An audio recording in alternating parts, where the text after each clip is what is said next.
Bhojpuri cinema की जानी मानी अदाकारा रानी चटर्जी की इन दिनों लगातार चर्चा में बनी हुई है। रानी चटर्जी इंस्टाग्राम पर अपनी ज़िंदगी से जुड़ी ताज़ा अपडेट शेयर करती रहती हैं।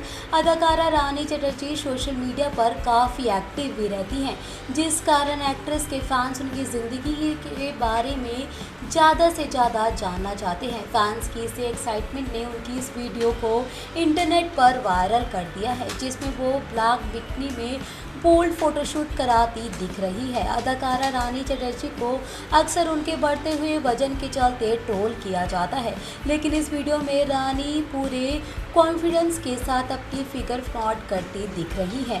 रानी चटर्जी ने यह फोटोशूट कुछ दिनों पहले कराया था। रानी ब्लैक बिकनी में बोल्ड पोज करती दिख रही है। यह ब्लैक बिकनी रानी चटर्जी के ऊपर खूब जच भी रही है।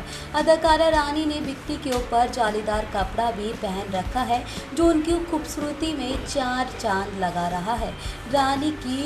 रानी चटर्जी की प्रोफेशनल लाइफ की बात करें तो खबरें हैं कि वो जल्द ही बॉलीवुड फिल्म में भी नजर आने वाली है।